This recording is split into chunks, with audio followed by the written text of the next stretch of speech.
లక్ష్మి, నీకో సర్ప్రైజ్. చెల్లెమ్మా, మన కొత్త పని స్టార్ట్ చేయడానికి పోస్టర్స్ రెడీ.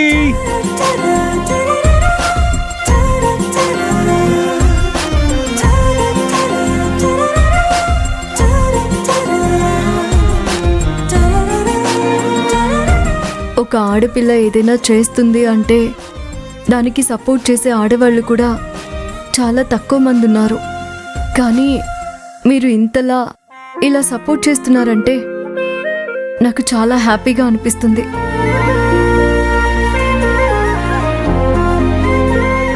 మీ హెల్ప్ ఎప్పటికీ మర్చిపోలేనన్నయ్య. భార్యకి సపోర్ట్గా నిలిచే భర్తలు చాలా తక్కువ. కానీ మీరు మాత్రం ఏం చేసినా కూడా నీకు సపోర్ట్గా నేనుంటాను అనే మీలాంటి భర్తలు అందరికీ దొరకాలని కోరుకుంటున్నాను. మీరు ఇలా చేస్తారని నేను కలలో కూడా అనుకోలేదు. మీ ఇద్దరికీ థ్యాంక్స్.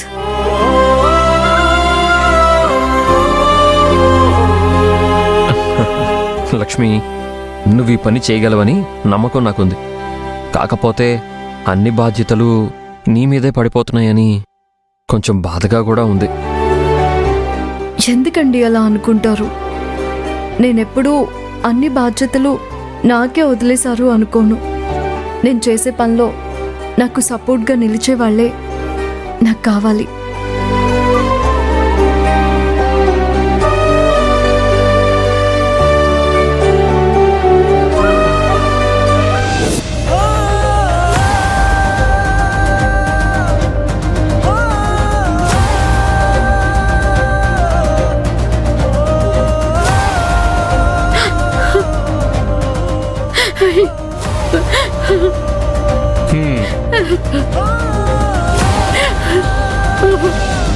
ఇంకా నాన్న వస్తాడని చెప్పి మనం ఇంట్లో ఇలాగే కూర్చుంటే లాభం లేదు. మనమే బయటికి వెళ్ళి వెతకాలి.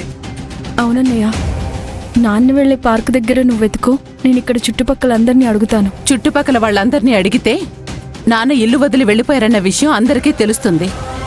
అలా చేయటం మంచిది కాదు. అందరికీ తెలుస్తుందని ఇంట్లోనే కూర్చుంటే నాన్న మనకు దక్కడు. మీరేం భయపడకండి. మీరు చేసిన పని గురించి ఎవరికీ చెప్పం. పద సింధు, మనం వెళ్దాం. పద.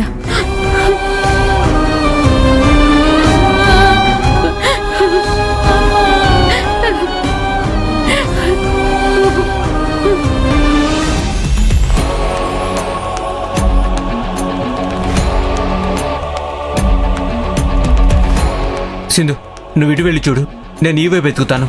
జాగ్రత్త.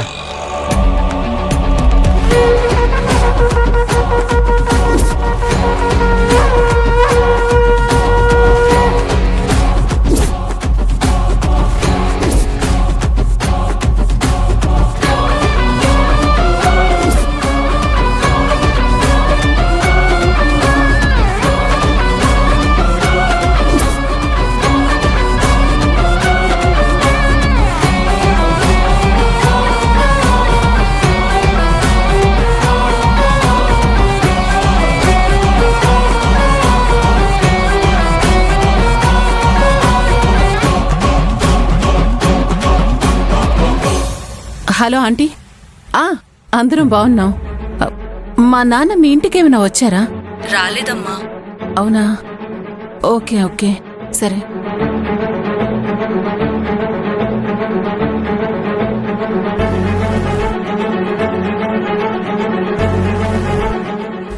హలో అంకుల్, నాన్న ఈరోజు ఏమైనా మీ ఇంటికి వచ్చారా?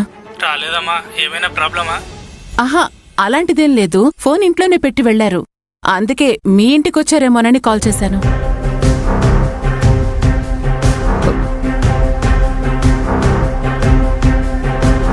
తానొకటి తెలిస్తే దేవుడొకటి తలిచాడంట. నేనొకటి అనుకుంటే ఇక్కడ ఇంకొకటి జరుగుతుంది. నాన్న మీద నింద వేసిన తర్వాత డబ్బు అరేంజ్ చేద్దాం అనుకుంటే ఆ గ్యాప్ కూడా దొరకట్లేదు. హలో, అది కాదు. ఓకే, రాలేదా? సరే. ఉంటాను. త్రిపుర ఏమన్నారే? కనుక్కుంటూనే ఉన్నాను, ఎవరికి తెలియదని చెప్తున్నారు. ఇప్పుడేం చేయాలో అర్థం కావడం లేదు. మీరందరికీ ఫోన్ చేశారు కానీ ఎవరికి చేస్తే తాతయ్య ఆచూకీ తెలుస్తుందో వాళ్ళకి చేయలేదు. ఎవరే వాళ్ళు? ఇంకెవరు, హరి మామయ్య, లక్ష్మీ అత్తయ్య.